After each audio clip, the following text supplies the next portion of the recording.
उपमुख्यमंत्री सुनेत्रा पवारांच्या नेतृत्वात पहिल्यांदाच आमदारांची अगदी थोड्याच वेळात बैठक पार पडणार आहे।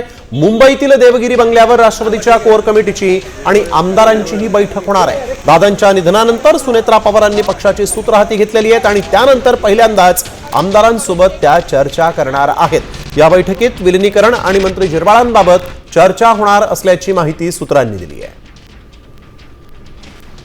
सुनेत्रा पवार यांच्या नेतृत्वात आमदारांची बैठक होतीये।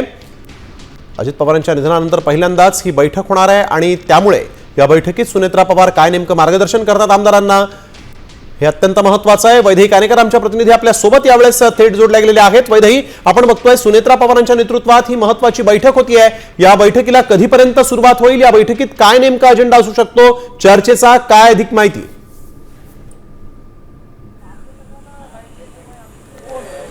नक्कीच आपण बघतोय की या ठिकाणी सुनेत्रा पवार यांच्या नेतृत्वात ही बैठक होताना बघायला मिळते आणि आपण बघतोय की या बैठकीसाठी राष्ट्रवादी काँग्रेसचे सर्वच मंत्री आणि आमदार या ठिकाणी दाखल झालेले बघायला मिळत आहेत। अगदी प्रफुल्ल पटेल, सुनील तटकरे, छगन भुजबळ, अनिल पाटील यांच्यासह आता नरहरी झिरवळ देखील या ठिकाणी जे आहे ते दाखल झालेले बघायला मिळत आहेत। त्याच्यामुळे अतिशय महत्त्वाची खरं तर ही बैठक आहे।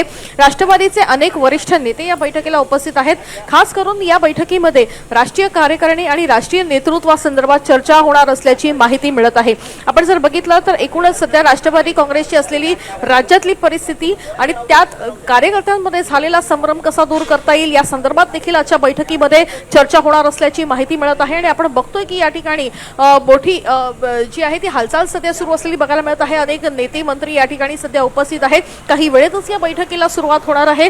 अगदी अतिशय महत्त्वाची ही बैठक या ठिकाणी मानावी लागेल, कारण एकीकडे राष्ट्रवादी काँग्रेस शरद पवार गटाकडून पत्रकार परिषदेचं आयोजन 18 तारखेला करण्यात आलेलं आहे, तर दुसरीकडे एकूणच दोन्ही राष्ट्रवादीच्या विलीनीकरणात आणि त्यामुळे या बैठकीत नेमकं काय ठरतं हे देखील पाहणं तितकंच महत्त्वाचं राहील।